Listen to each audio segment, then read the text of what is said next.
Hello and welcome everybody to Revive Health's Daily Briefing Live for Thursday, April 2nd.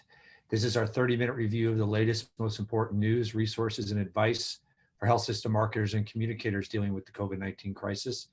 I'm Chris Bevelo, Health System Practice Lead at Revive Health and your host for the show. I'm joined as always by Chase Kleckner, Senior Marketing Manager at Revive Health and our show's producer. Hello again, Chase. Hey, Chris, good to see you. And we're also joined today by Brandon Edwards, who's founder and CEO of Revive Health. Brandon brings 27 years of experience in healthcare and integrated marketing with a special expertise in issues management and the complexities inherent in the business of healthcare. Brandon, hello. Thanks for joining. Thanks for having me. I guess you didn't really have a choice, but thanks for having me anyway. Now, that's not true. That's not true at all. You've got some really important stuff to say today. I'm so glad that you're here. All right. So with each show, we plan on covering the latest news on COVID-19, how it relates to marketing communications, cite some resources, but most importantly, share what we're seeing, hearing, and thinking about what's going on in our industry. We also want this to be an open forum, so please let us know if you have any questions. You can use the question queue, the Q&A queue at the bottom of your Zoom window to line up your questions at any point. Just put them in the queue there, and we'll get to as many as we can at the end of the show. You can also use the chat function if you want to talk to other attendees. But if you do want us to answer a question, make sure it ends up in the Q&A queue. Also know that Chase will be using the chat function to share links live during the show that we reference so that you can go to them if you want now. But of course, you can always find those links and a recap of the show when we post it this afternoon on our website at our communications hub. So you can always just go to thinkrevivehealth.com. We have a banner at the top that will take you to that communications hub, but that specifically is at thinkrevivehealth.com/COVID-19. Also, as you know, we are now in the iTunes family, so you can subscribe to the podcast. We know it's hard for everybody to get to join us every day or even any day, sometimes at noon. So podcast is the easiest way for most people to take in this content. So definitely subscribe there. Couple of important notes, as we say every day before we get going, we are not experts on COVID-19 in terms of medical or scientific information, so not the place to come for that. But we do have opinions on how marketers and communicators should be thinking about managing the COVID-19 crisis. Just keep in mind the things we're saying have to be put in the context of the situation you're dealing with in your organization and in your community, because as we know, it's different for everybody. So make sure you keep all that in mind. So let's get going. The first thing we want to do is hit some news items. As always, we start with a count, and we do that, count of cases and deaths. We do that because it helps provide that high-level context for how we're thinking about things, and I think that's particularly relevant for today. We'll get to that in a little bit. So we use the Johns Hopkins tool, and when I refreshed before the show, globally, we're just under 1 million cases, 965,246. I imagine we will pass the million mark tomorrow. And we're at over 50,000 deaths, 50,230. When we look at the United States, of course, as we know, things continue to get worse here. We're now at 226,374 cases and 5,316 deaths. Just continues to accelerate at a pace that is not good for any of us. So yeah, not good, but hopefully at some point soon, right? We're hoping this is the month that we start seeing this taper off or go in the different direction if some of the models that we have heard about come true. So let's go to resources. I'm going to skip one of the news things. I had a news thing, but I don't want to go there today. We're going to skip it, Brandon. And we're going to talk about resources. Remember that we have our communications hub. I mentioned at the top of the show. I have been mentioning this week that we're going to rerun our national survey. So if you go to our communications hub, you can see a report we did on a consumer survey we ran nationally about 2 weeks ago. We reran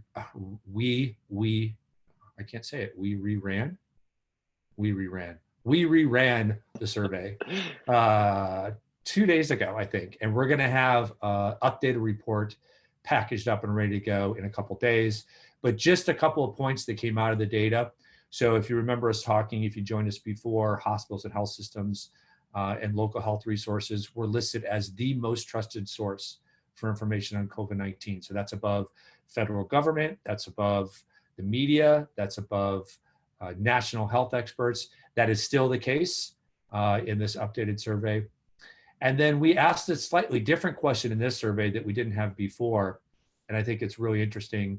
58% of respondents in the survey said they'd like to hear more from hospitals and local health officials and on a daily basis. So that's a majority of folks wanting to hear more from us. So it just shows us that there's still opportunity to get out there. Anything you want to add to that, Brandon? No, I think you covered it well. Thank you. Okay.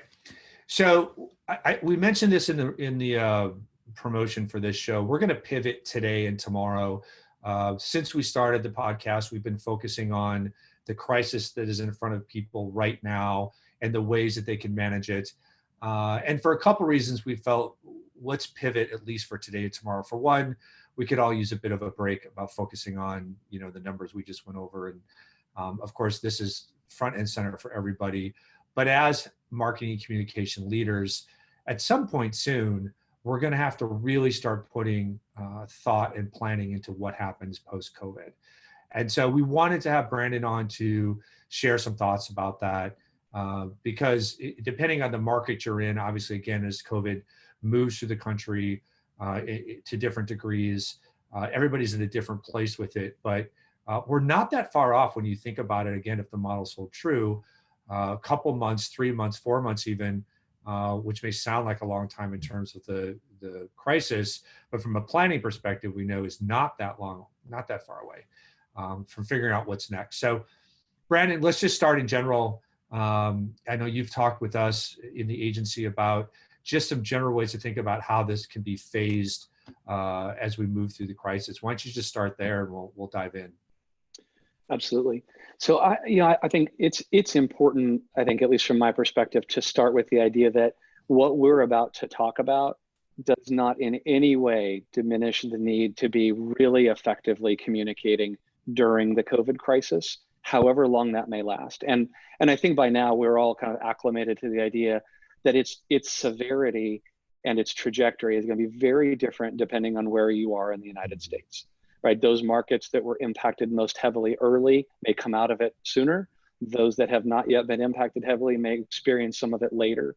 So I want to be clear about that. That right now we got to meet people where they are, and where they are is worried about COVID and worried about caregivers, and caregivers worried about the people that they're caring for, and saving lives. But I also think that as an agency and as an industry, we have a responsibility to think about what's next.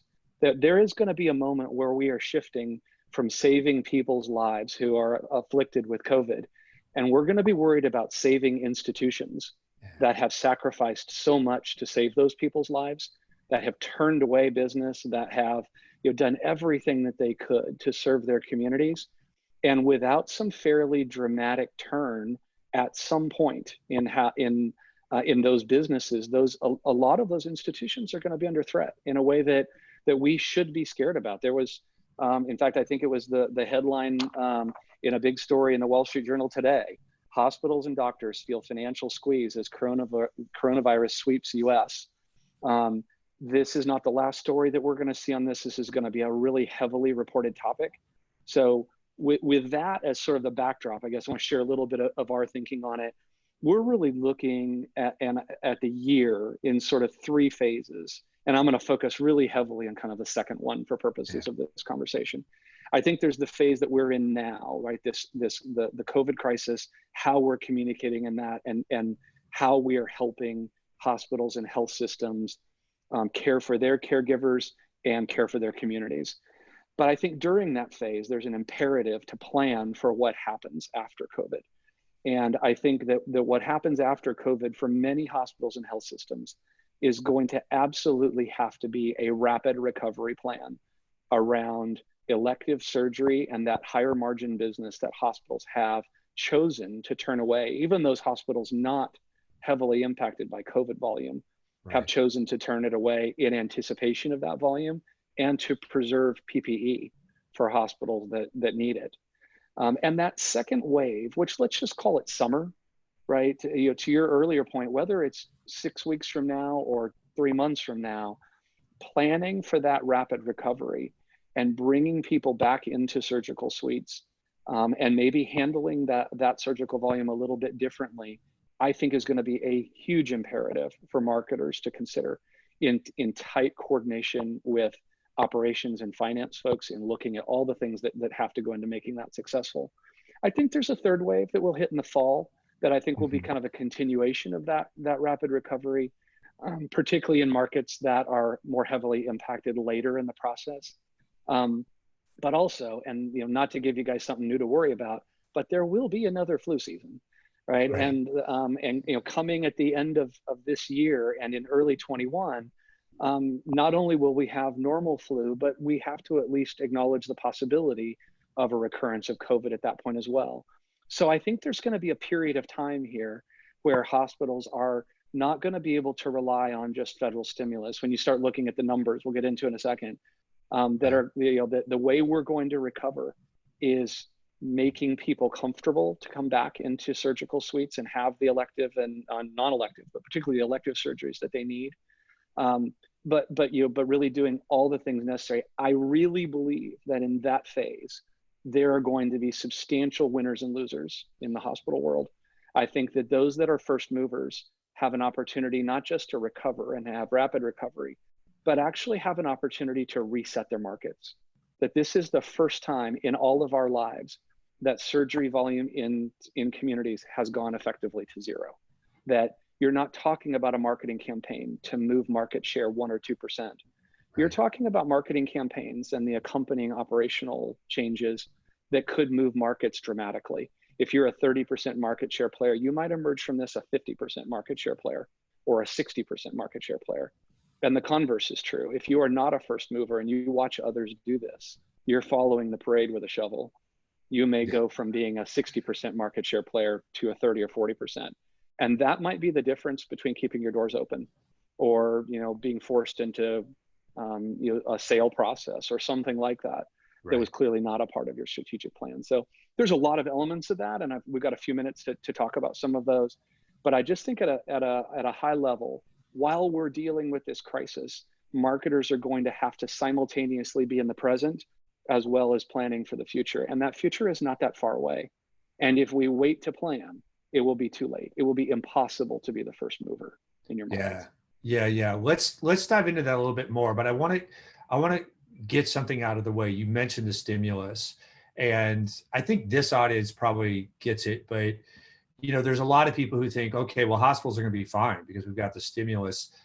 What's your take on the stimulus and its ability to really cover the financial strain that we're seeing and expecting?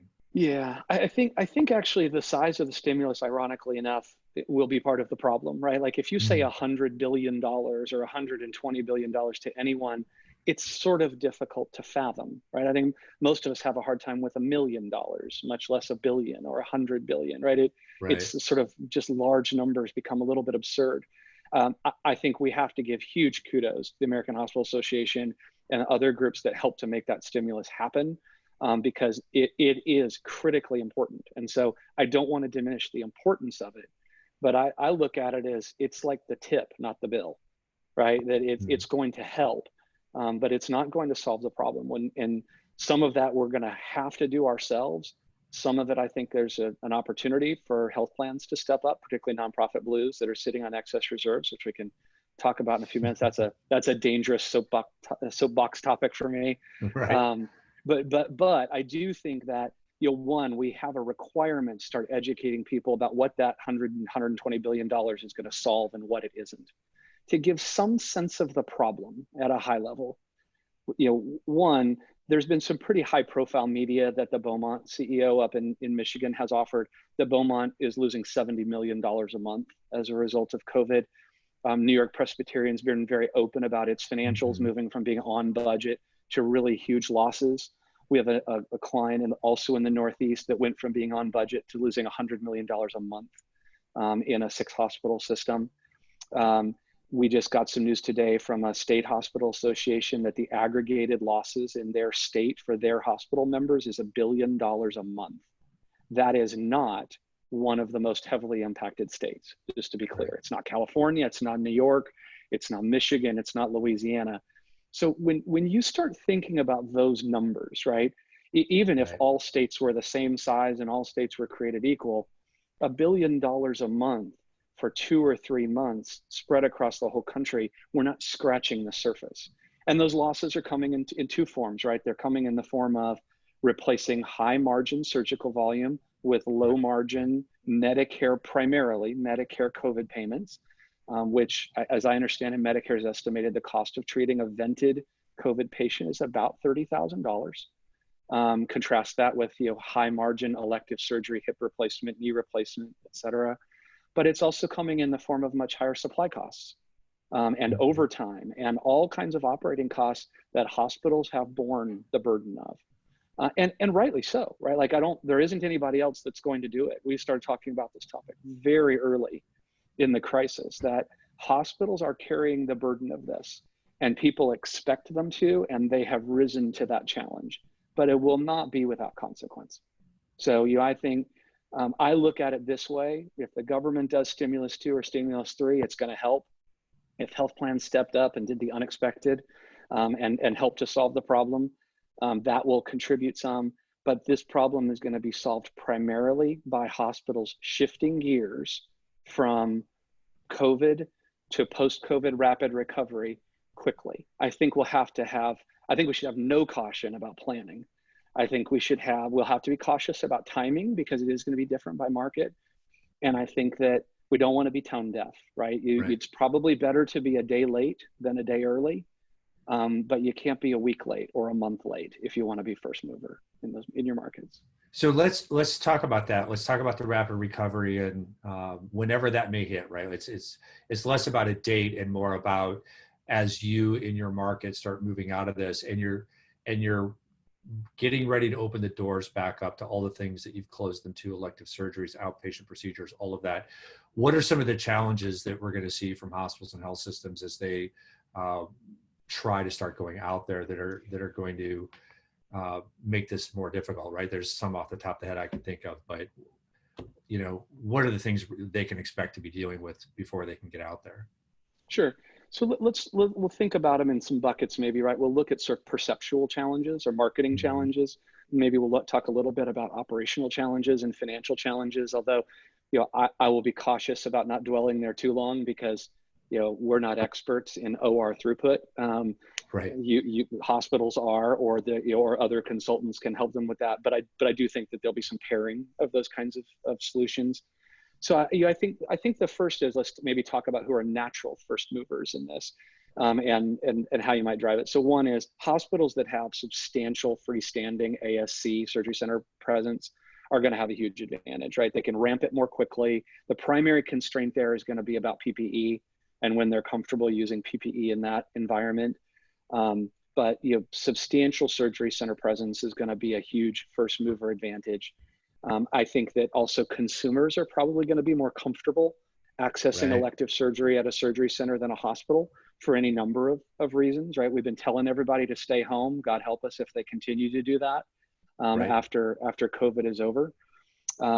I think that sort of perceptual challenges will really be around, we're probably going to be ready to talk about this before consumers are going to be ready to talk about it. Yeah. And on the one hand, we're doing the right thing by talking about the COVID crisis and celebrating caregivers, but we're also reminding every day that hospitals are full of highly infectious patients that are suffering from a disease with no known immunities, right? Like that's pretty scary to people. And so, the definition of elective may move a little bit in how soon people are willing to do things. That said, I think the primary marketing challenge is within our control, and that is, are we planning for this? And are we tackling this early enough that when the time is right, we are first to market? I think there are some operational challenges in it. I think one is there's going to be some pent-up demand for certain elective procedures, right? There's a whole bunch of people who were supposed to have things done in March and April and probably into May. who weren't able to be cared for.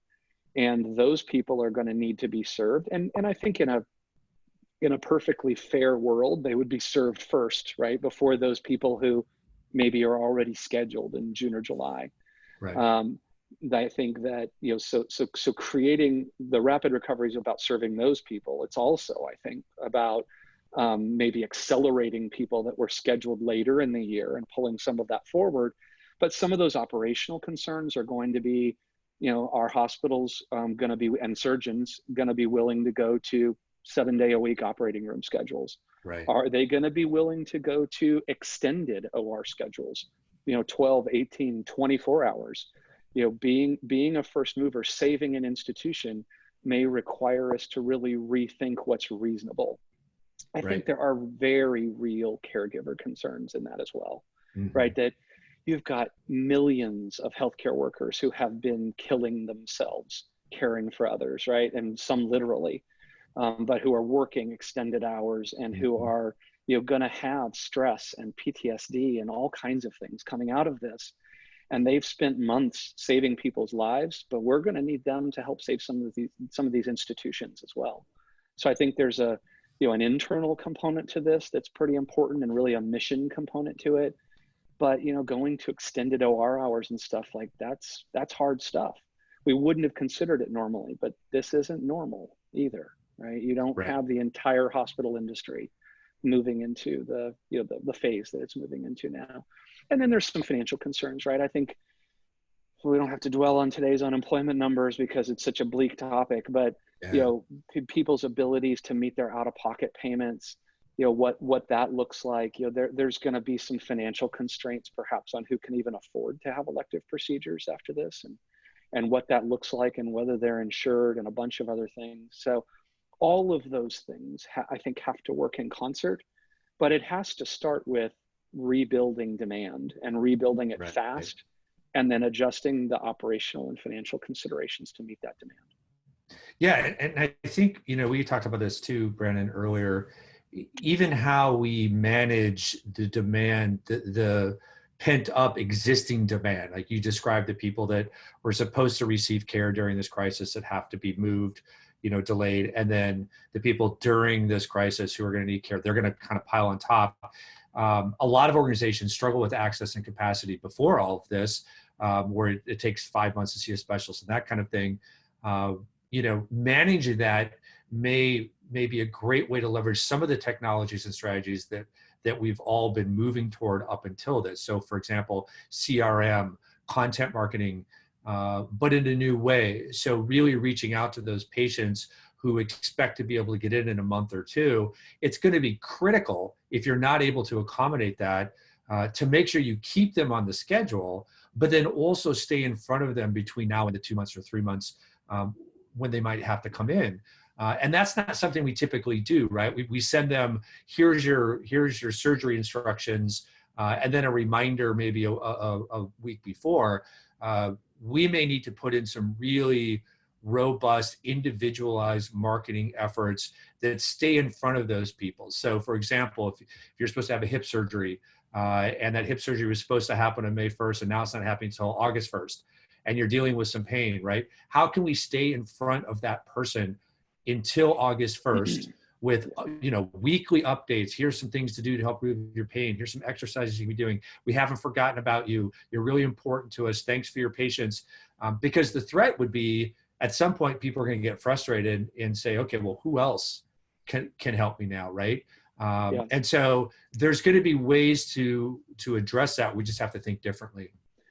I think you hit the consumer side of that, which is really important, right? Like, one, I would argue that if someone's scheduled for May 1 and now it's August 1, we have failed at rapid recovery, right? Like that's that August 1 patient needs to be in a surgical suite in May or June, but not in August.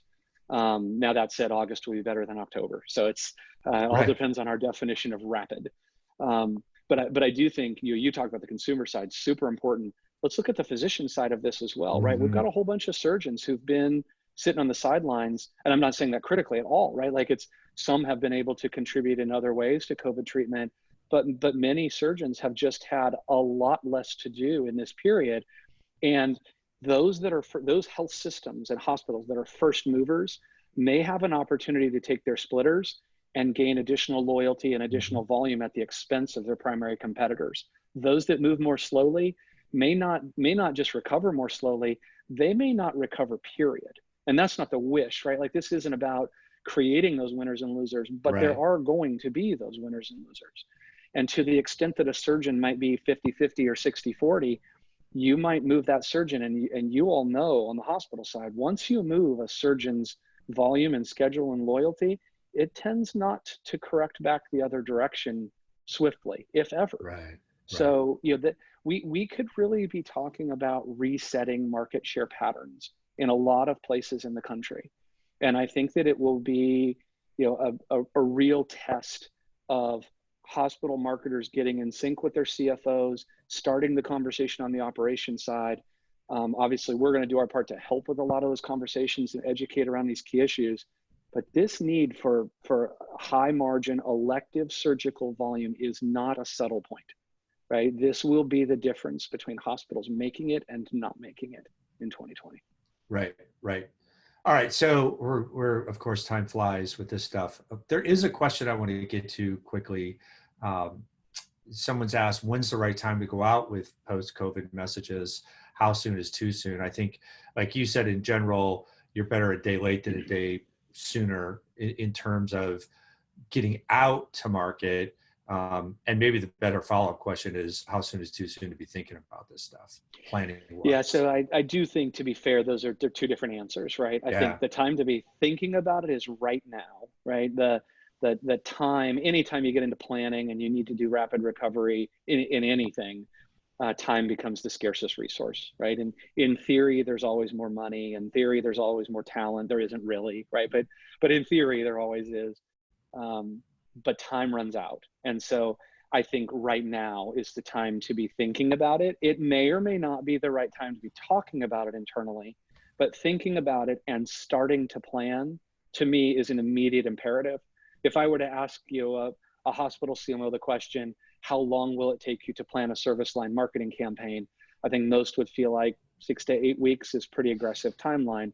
Maybe we can accelerate that a little bit, but if that's true, then we should be planning right now for campaigns that could potentially go live in some markets in June.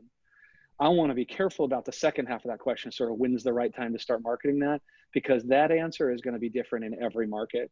It may even be different for certain hospitals in certain markets, right? Some, you know, here in Nashville, the situation at Vanderbilt is different from the situation at Centennial, right? Or is different than St. Thomas. And you know, that's just been the nature of sort of where volume has gone and where COVID patients are being treated and all of that. It's not a question of organizational response. It's more a question of community. That's true everywhere though. So, you know, I think as we think about it internally, it seems likely that this will be a June go public in some markets, probably not everywhere. I don't think it will be before that, but it's not impossible. You know, there are still some markets that are not super heavily impacted, but they haven't gone on pause, but they have still gone on pause with their elective volume because of PPE. That situation might be different 30 days from now, even for some hospitals. So, you know, not to be alarmist, because I think we'll get plenty of that, but there is a lot of urgency about this, I think.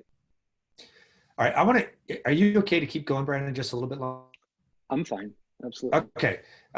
You know, we try to wrap this in 30 minutes, but we're getting a lot of questions. There's a couple questions that come in that I want to hold on. One related to the perception of high costs in hospitals and health systems, and the other related to the potential to leverage the goodwill that hospitals and health systems have garnered coming out of this. And I think those are topics that we can cover tomorrow. We've got Josh Schoonover, who's SVP of Marketing at Revive, and we plan tomorrow to kind of think more about those type of things, messaging, kind of sacred cows in terms of marketing that we've all believed coming into this that might very well change coming out of it. So I want to discuss those tomorrow. But one of the questions that came in, I think you mentioned kind of financial hospitals and health systems, which hopefully isn't the case. Hopefully everything works out okay, but we would be kind of silly to not at least consider what happens to those hospitals that just can't get back up on their feet. And the potential for an increase, a rapid increase a dramatic increase in M&A activity, consolidation. Is this, we were already on a path for consolidation in this industry. Is this the kind of event that could just see that, exponentially increase coming out in the next year or two? Yeah, I think you could make that argument about a whole bunch of industries, right? I think you look at the airline industry, you look at the hotel industry, look at the restaurant industry. I think the only difference right now is hospitals are busy. They may be busy with money losing business, but they're busy, and so the optics are a little bit different in that. But yeah, when I talked earlier about winners and losers, I think for those organizations who want to sell, M&A activity is not a loss. And I don't want to be clear that I don't view consolidation or selling a hospital as somehow a failure or a loss. I think there's a lot of times where it makes really good strategic sense, and really good sense in terms of long-term efficiency in markets. That said, I think for those hospitals that want to be independent, who have not wanted to be a seller, if they're not the first mover in that, that may absolutely accelerate that process. The other thing we've not talked about, and I'll just mention it briefly, we've talked about operating losses. Let's talk about Wall Street for a moment, right? That for most hospitals, non-operating income, their investment income, is a hugely important part of their financial structure. And we all know what's happened to Wall Street, so no point in dwelling on that and making us all feel worse than we do already. But today's estimates were that the market has wiped out about 30 days of cash for the average hospital so far, right? And you figure if a really healthy hospital has 200 to 300 days of cash to begin with, 30 days is wiping out 10 to 15% of that cash just from investment portfolio downturns. I don't think anybody believes the market's going to be dramatically better a month or two from now. Who knows for sure, but it's hard to see the level of economic activity driving that. So, there's a whole bunch of cross currents here, and there are some things that we just can't do anything about. But rapid recovery and rapid rebuild of surgical volume is something we can do something about. Yeah, the other leg of the stool, of course, is philanthropy, which is also crucial for many systems. And we are seeing an outpouring of support now. My guess would be I've seen nothing, this is me way out on a limb, shouldn't even say it, but I doubt that it would supplant what we're talking about, Brandon. And if the economic hit to this country is sustained, we would imagine the larger gifts and the level of philanthropy would be diminishing, as a reflection of where everybody's at economically, corporations, individuals, everybody. Yeah, I think we all have interesting sayings our grandmothers offered, and one of mine was God helps those who help themselves. We probably all heard that at some point. I think you look at hospitals in a post-COVID world in rapid recovery, and God will help those who help themselves. I don't think you count on federal stimulus. I don't think you count on philanthropy. I don't think you count on health plan. We need to do all of those things, but you don't count on it, right? And I think you look at the same cross currents for philanthropy. 10 million unemployed in 2 weeks and a massive recession tends not to spur philanthropic activity. Right. That we have a great story. If they're going to give anywhere, that's where you'd like to see them give. Mm-hmm. But there are going to be so many people hurting in so many ways that we can't count on that. Right. We have to count on doing our business better and more of it in the coming months. Okay. So let's wrap. I want you to think about something positive, Brandon. I've got something positive. So we can end on a high note, a positive note, maybe not a high note, but a positive note. So one of the things I shared this morning with somebody was, I don't know if everybody else has been feeling through this crisis that time has lost all meaning. I think March was the longest month. March felt like a year. And even daily, just things moving so slow, and you look up and you're like, oh my gosh, it's only March 21st. And I will say that at least personally, I felt like becoming more acclimated and times moving at a more normal pace. And I think that's really important if others are experiencing it too, because obviously we want time to pass, because we know as time passes, we move through this crisis, and the sooner we can get on the other side, the sooner we're all better off. So that's my positive thing to lend to the show at the end. You've got something, Brandon? I got two, actually. So I think one is, as a marketer and on a podcast full of marketers, we all have those moments where it's like, it's not like we're saving lives. It's not like we're really, but the work that we're doing right now and the work that we're going to do doing rapid recovery matters so much, right? Like we've talked about this in our own firm, right? That our purpose is helping healthcare brands thrive. Is there a moment where that's more important? Is there a moment where the mission that we all signed up for matters more than this matters right now? So this is hard, and none of us would wish for it. We all want it to be over, but at least we can help. At least we can do something in this that matters. If there is any silver lining, I'll say it for my, you talked about time passing quickly. It's like, man, at least I get to see my kids more than I did. Like maybe more than they want to sometimes. But like I got to sit at the dinner table 2 nights ago and have a 45-minute argument about Tiger King and which character was my favorite and which one wasn't.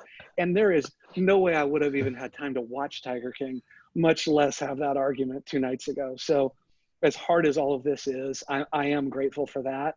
And most of us would never have that time with them otherwise. So. Yeah, that's great.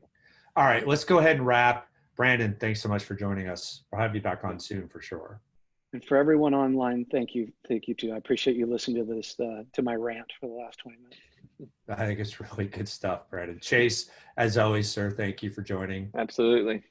As we mentioned, tomorrow, Josh Schoonover, SVP of Marketing at ReviveHealth, will be joining us. Again, we'll be kind of pivoting away from the day-to-day crisis and thinking further out about some of the tenets. I'll tease you with one. I will say, if there was a crusade to get doctors and nurses off of hospital ads over the past 10 to 15 years, I was leading that crusade. Coming out of this, that might be the smartest thing you can do. It's those kind of things, those sacred cows that we've held on to, rightly so, that could completely flip. And so we're going to explore some of those in the show tomorrow. If you'd like us to cover something for tomorrow or at any point during the podcast, please let us know in the chat tool for Zoom. Email me at cab@thinkrevivehealth.com. You can also find that, as always, on our communications hub at thinkrevivehealth.com. Again, banner at the top will take you right there. Subscribe to the podcast. And as Brandon said, and we say at the end of this show, what we're doing is so important to our organizations. I think today really brought that home. But even beyond for our organizations, we are not going to get through this crisis without accurate, smart, effective communication.